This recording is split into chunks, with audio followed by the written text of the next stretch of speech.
Hello friends, स्वागत है आपका एक बार फिर से आपके अपने लीगल चैनल सोच पर प्रहार में। मैं हूं एडवोकेट सनी शर्मा। दोस्तों, आज की इस वीडियो में हम बेल पर बात करने वाले हैं। देखिए, मैट्रिमोनियल विवादों में अगर आप पति होते हैं तो आपके ऊपर एक मुकदमा क्रिमिनल जरूर दर्ज हो जाता है। वो कैसे दर्ज हो जाता है कि जो पत्नी होती है वो आफ्टर सम टाइम एक एप्लीकेशन देती है पुलिस को, जिसमें आपके ऊपर बहुत सारे इल्जाम लगे होते हैं। उनमें ये होता है कि आपने दहेज मांगा, उसके साथ मारा पीटी करी, या और भी बहुत सारे गंभीर इल्जाम कई बार लगे होते हैं आप पर भी और आपके परिवार वालों पर भी। उसमें स्टार्टिंग में काउंसलिंग होती है और उसके बाद आपकी एफआईआर दर्ज हो जाती है। मैक्सिमम मामलों में एफआईआर दर्ज हो जाती है और मैक्सिमम मामले में पति पक्ष का ये कहना होता है कि साहब ऐसे कोई इंसिडेंट हुए नहीं, और मैक्सिमम मामलों में उनके पास उनके प्रूफ भी होते हैं कि सर ये रहे प्रूफ, ऐसा जो भी बोला गया ऐसा कोई घटना नहीं घटी। अब एफआईआर तो दर्ज हो गई। अब चाहे मामला सच्चा है या झूठा है, प्रोसीजर को तो आपको पार करना पड़ेगा, प्रोसीजर को आप स्किप नहीं कर सकते। अब एफआईआर होने के बाद सबके मन में डाउट होता है कि बेल कैसे ले, और दूसरा भी यहां पे प्रश्न यह है कि नए कानून लागू हो चुके हैं तो अभी बेल की प्रोसीजर में क्या फर्क आ गया है। तो आज की इस वीडियो में बेल से संबंधित सारी ही चीजें मैं आपको बताने वाला हूं, क्लियर करने वाला हूं। पुराने कानूनों में जो बेल होती थी, नए कानूनों में जो बेल होती है, प्लस किस स्टेप पे कौन सी बेल आपको लेनी चाहिए, कौन सी नहीं लेनी चाहिए, वो सब कुछ आज मैं क्लियर करने वाला हूं। देखिए, ये सब कुछ आपके मामले के तथ्य और परिस्थितियों पर डिपेंड करता है कि आपको बेल कब लेनी चाहिए। फॉर एग्जाम्पल, आपकी जो एफआईआर है उस एफआईआर में सबसे पहले आप ये देखो सेक्शन कौन कौन से लगे हुए हैं। अगर सेक्शन सारे ऐसे लगे हुए हैं जिनमें 41A का नोटिस रिसीव कराना जरूरी है और जिनमें जो सजा है वो 7 साल से कम की है, तो ऐसे किसी भी धारा में आपको अरेस्ट नहीं किया जाएगा। 41A सीआरपीसी का नोटिस रिसीव कराने का मतलब ही यही है कि आपको अरेस्ट करने की जरूरत नहीं है, बस आप इन्वेस्टिगेशन में कॉपरेट करेंगे। प्रॉब्लम वहां आती है जहां आप डरते हैं, पुलिस से नहीं मिलते हैं, पुलिस बुला रही होती है, आप इग्नोर कर रहे होते हैं, फोन नहीं उठा रहे होते हैं। ऐसा नहीं करना है। आपको अरेस्ट नहीं किया जाएगा, बल्कि आपको 41A का नोटिस रिसीव कराया जाएगा यदि आपकी एफआईआर पुराने कानूनों में दर्ज है। नए कानूनों में दर्ज है तब भी आपका नोटिस ही रिसीव कराया जाएगा, बस सेक्शन का नाम चेंज हो जाएगा। यानी ये चीज तो क्लियर है कि अगर सेक्शन ऐसे हैं जिनमें सजा 7 साल से कम की है और मैट्रिमोनियल होता है तो इसमें अलग से भी कई सारी गाइडलाइन है कि मैट्रिमोनियल विवाह से संबंधित है अगर, तो इसमें अरेस्टिंग नहीं की जाएगी। अब इसी में एक चीज ये आती है कि अगर आपकी एफआईआर में कोई धारा ऐसी जुड़ गई है जिसमें सजा ज्यादा है, फॉर एग्जाम्पल आपके भाई के ऊपर 354 लगा दिया गया है या 376 लगा दिया गया है, या आपके ऊपर गर्भपात करवाने की धारा 313 312 ऐसी लगी हुई है, अब इनमें तो सजा ज्यादा की होती है, तो फिर ऐसे में क्या पुलिस आपको अरेस्ट करेगी? देखिए, ये जो धाराएं हैं ये लगी तो जरूर है, लेकिन मूल रूप से वो एक मैट्रिमोनियल एफआईआर ही है, 498 के साथ ये लगी हैं। तो ऐसे मामलों में क्या होता है, आपकी अरेस्टिंग नहीं होती। अगर सोल 376 हो उस केस में पुलिस तुरंत आपको उठा लेगी, लेकिन ऐसे मामलों में ऐसा नहीं होता। अगर आप स्वयं जाकर के पुलिस से बात करके आते हैं और पुलिस को एविडेंस देते हैं कि भैया मेरे भाई का कोई रोल नहीं है, वो तो वहां बैंगलोर में रहता है, या जो भी वॉटएवर आपकी एविडेंस है, तो पुलिस ऐसे मामलों में इस प्रकार की सारी धाराएं हटा देती हैं। तो यानी आपको डरने की जरूरत इसमें भी नहीं है। अब प्रॉब्लम कहां क्रिएट होती है, आपकी एफआईआर हो गई और बिना सोचे समझे आप बेल में चले गए, चाहे बेल की नीड थी या नहीं थी, उसे कहते हैं एंटीसिपेटरी बेल। एंटीसिपेटरी बेल में अगर आप ऐसी सिचुएशन में जाते हो जहां धारा मान लेते 376 जैसी लगी है, तो डेफिनेटली आपकी एंटीसिपेटरी बेल खारिज हो जाएगी। और अगर आपकी एंटीसिपेटरी बेल खारिज हो जाएगी तो फिर आपको हाईकोर्ट जाना पड़ेगा, हाईकोर्ट से भी खारिज होगी तो सुप्रीम कोर्ट जाना पड़ेगा। और यह भी हो सकता है कि आपकी एंटीसिपेटरी बेल अलाउ हो जाए और उसके साथ कुछ ऐसी कंडीशन लगा दी जाए जो कि फुलफिल करना आपके लिए जायज ना हो।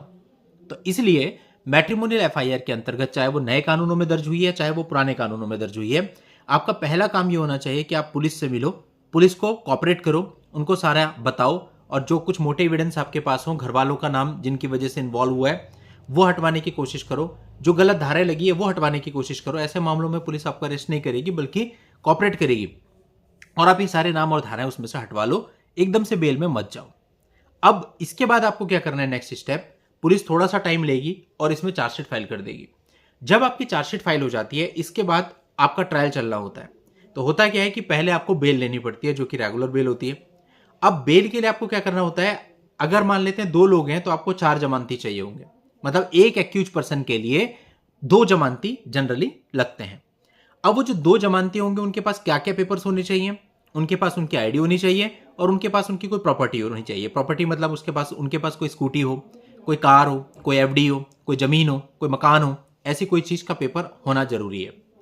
अब जब आप बेल कराने जाएंगे तो एक आदमी के लिए 2 जमानती, और अगर 2 लोग हैं तो 4 जमानती आप कोर्ट में लेकर के आएंगे। वो ये पेपर्स लेके आएंगे, आपके जो वकील साहब हैं वो एक बेल एप्लीकेशन लगाएंगे, एक सरेंडर एप्लीकेशन लगाएंगे और उसको कोर्ट में पेश करेंगे। जब सरेंडर एप्लीकेशन पेश की जाएगी तो आपको जो कटघरा बना रहता है उसके अंदर खड़ा कर दिया जाएगा। ये माना जाएगा आप इस समय हिरासत में हो। उसके बाद आपकी बेल एप्लीकेशन को सुना जाएगा और बेल एप्लीकेशन को सुन के जब आपकी बेल हो जाएगी तो आपको वहां से निकाल दिया जाएगा और जो गवाह आएंगे उनको वेरीफाई किया जाएगा। उनसे जज साहब पूछेंगे भाई तुम्हारा नाम क्या है, तुम इस आदमी को कैसे जानते हो, तुम किसकी जमानत ले रहे हो, ये सब वेरीफाई करेंगे। और उनके जो पेपर्स होंगे, उनकी जो आईडी होगी प्लस उनके जो प्रॉपर्टी के कागज होंगे और एक प्रॉपर फॉर्म आता है जमानत का, उसको भर करके वो ऑफिस में दिया जाएगा और वहां पे वो उनके जो प्रॉपर्टी कागज होंगे उस पर जमानत चढ़ाएंगे और वो सारे पेपर लगेंगे और लास्ट में एंड में जब सारी फॉर्मेलिटीज पूरी हो जाएंगी आपको वहां से रिहा कर दिया जाएगा।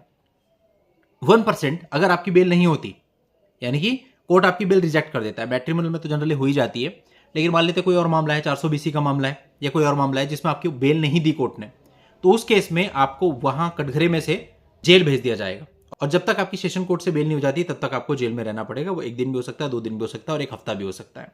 लेकिन वो केवल तब होता है जब कोई ऐसी धारा हो जिसमें हमको पता है भैया बेल नहीं मिलेगी। तो ये चीज आपके जो वकील साहब होंगे उनके एक्सपीरियंस पर डिपेंड करेगा। वो आपको बताएंगे कि भैया तुम्हारी धाराएं इसमें बेल हो जाएगी नहीं होगी। अब जैसे जो हमारे 498 वाले क्लाइंट होते हैं उनको पहले हम श्योर करते हैं कि भाई ये धारा है तो इसमें बेल हो जाएगी। ऐसे ही आपके वकील साहब को पता रहता है कि इन धाराओं में बेल होगी, इनमें नहीं होगी। तो अगर वो कहते हैं कि हाँ भाई इसमें बेल हो जाएगी फिर तो आप वैसे बेल ले लो। लेकिन अगर कोई धारा ऐसी है जिसमें हमें पता है कि बेल नहीं होनी है तो उसमें आपके पास 2 ऑप्शन होते हैं, चार्जशीट की कॉपी लो और कॉग्निजेंस ऑर्डर की कॉपी लो अगर कॉग्निजेंस हो चुका है। और उस कॉग्निजेंस ऑर्डर को आप चैलेंज भी कर सकते हो क्रिमिनल रिवीजन के थ्रू इन सेशन कोर्ट और लोअर कोर्ट की प्रोसीडिंग पे स्टे लगा सकते हो। सेकंड तरीका यह है कि चार्जशीट और कॉग्निजेंस ऑर्डर को आप हाई कोर्ट में ले जाकर के क्वेश्चनिंग में जा सकते हो और वहां से भी लोअर कोर्ट की प्रोसीडिंग पे स्टे ले सकते हो। तो जब तक स्टे लगा रहेगा तब तक आपको बेल की जरूरत नहीं है, आगे प्रोसीडिंग नहीं चलेंगी, वहां पे स्टे हो जाएगा, तब तक के लिए होल्ड हो जाएगा मामला। और अगर वहां से आपकी क्वेश्चनिंग हो जाती है तो वो ऑर्डर सीधा आपका लोअर कोर्ट में आ जाता है, लोअर कोर्ट की फाइल वैसे ही बंद हो जाती है। तो ये आपके पास रास्ते होते हैं, बेल कराना है या नहीं कराना है, सारी प्रोसीजर मैंने आपको बताई। अब आपके ऊपर डिपेंड करता है कि जब आपकी चार्जशीट आ जाए पहले आप उसे अच्छे से एनालाइज करें, देखें उसमें कौन सी धाराएं और क्या संभावना है बेल होने की, और उसके बाद अपना कोई स्टेप लें। तो दोस्तों अगर नए कानूनों के अंतर्गत भी आपकी एफआईआर दर्ज होती है, चार्जशीट फाइल होती है, बेल जो होगी उसका प्रोसीजर बिल्कुल सेम है जैसे मैंने बताया। यानी कि बेल के नाम पे जो बहुत सारे लोग कंफ्यूज हो रहे हैं, सर अब तो नए लॉ लग गए हैं, अब कैसे बेल होगी, कुछ नहीं है। बेल के मामले में केवल नंबर चेंज हुआ है, प्रोसीजर बिल्कुल सेम है जैसे कि पहले था, उसी प्रकार से बेल होगी। उसी तरह से आपके वकील साहब बेल एप्लीकेशन, सरेंडर एप्लीकेशन लगाएंगे, उसी तरह से बेल पे बहस होगी, उसी तरह से आपको बेल मिलेगी। वही सब फॉर्मेलिटीज आपको पूरी करनी पड़ेंगी जो कि पहले थी। तो किसी भी तरह का कोई भी कंफ्यूजन अपने मन में ना रखें। तो दोस्तों उम्मीद करता हूं ये जानकारी आपको बहुत लाभदायक सिद्ध होगी। अगर आपको वीडियो अच्छा लगा है तो वीडियो को लाइक कर दें और शेयर कर दें। आज के इस वीडियो में इतना ही। नेक्स्ट वीडियो में नई जानकारी के साथ मैं आपसे फिर मिलता हूं। तब तक के लिए good bye and thank you for watching. Take care.